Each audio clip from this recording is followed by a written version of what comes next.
dia break ke atas, kita bisa follow buy-nya, karena dia akan mengejar yang namanya support dan resisten.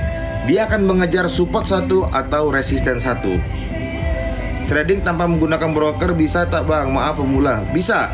Trading tanpa menggunakan broker bisa. Teman-teman langsung ke bursa, siapkan saja dananya 15M minimal deposito, karena langsung ke bursa. Gunanya broker apa? Gunanya broker itu untuk mempermudah teman-teman yang dananya minim, yang tadinya harus deposit 15M bisa deposit 100.000 bahkan sekarang bisa 500.000, 1 juta, kan seperti itu. Jadi gunanya broker itu bang untuk membantu kita atau menyalurkan transaksi kita, dilemparkanlah ke bursa. Jadi seperti itu. Nanti ada namanya sistem kontrak. Itu panjang lagi pembahasannya, oke?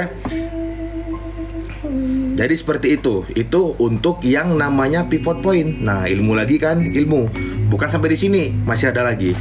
Terus bang, gimana lagi? Oke, jika dia break bawah, dia akan ngejar S1. Jika S1 ke breakout, dia akan ngejar S2.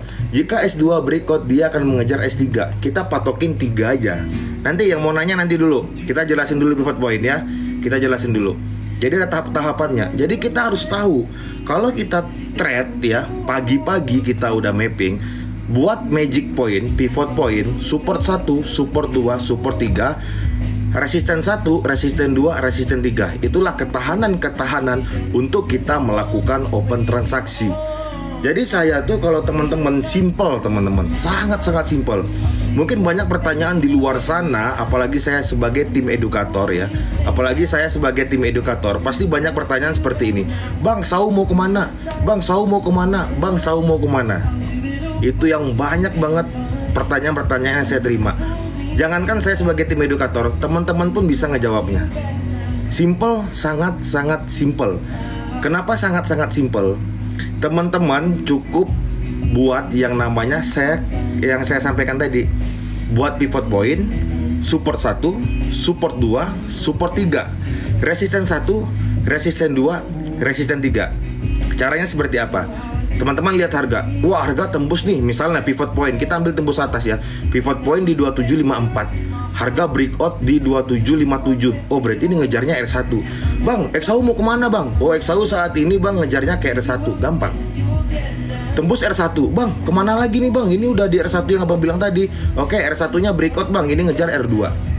Bang, ini kemana lagi bang? Masih naik, ngejar R3. Gampang kan? Oh bang, ini mantul di R3. Kalau dia mantul di R3, baliknya kemana? Ke resisten 2 bang. Kan seperti itu. Gampang gak teman-teman? Gampang. Gampangnya karena apa? Karena edukasi yang kita miliki, karena ilmu yang kita miliki. Paham sampai di sini? Simpel nggak? Jadi teman-teman tuh, ya saya memaklumi karena banyak yang awam. Saya nggak akan marah. Saya nggak akan marah. Baru bergabung ketinggalan daging wagyu, nggak apa-apa Bang Dita, aman. Bang Dita anggota lama udah sering banget nih ngejelasin ini saya. Nah tuh Mas Kar, paham ya? Nah paham berarti kan? Nah jadi kalau karena teman-teman awam, ya saya memaklumi. Nggak boleh dong saya bilang, orang ini susah banget nangkepnya, ini segala macam bla bla bla bla bla. Nggak ada. Saya nggak pernah ngatain teman-teman seperti itu, karena saya maklumin kalau teman-teman tuh awam.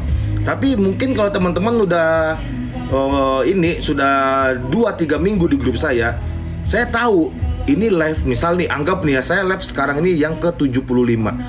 Tapi yang nanya, Bang Sau mau kemana, itu live di 50. Atau apalagi live di 01, 03, 04 yang baru-baru. Itu saya murka itu. Saya murka. Ngapain aja selama ini di grup? 4 bulan grup dibuat ngapain aja? Kan seperti itu. Kalau yang awam saya masih jelasin baik-baik ya. Nah contohnya seperti apa? Gampang kan teman-teman. Kalau dia berada di R1, dia breakout, oh berarti ngejarnya R2 dong. Kalau R2 breakout, berarti dia ngejar R3. Ibarat gini teman-teman. Teman-teman tahu Benteng Takeshi nggak sih?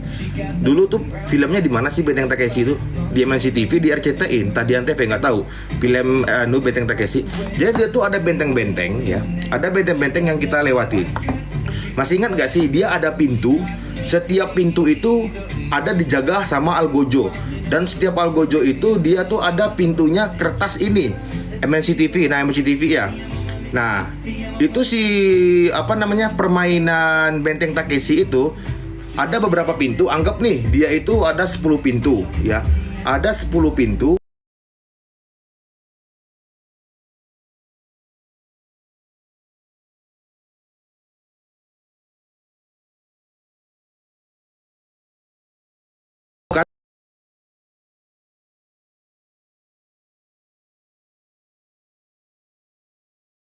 kalau dia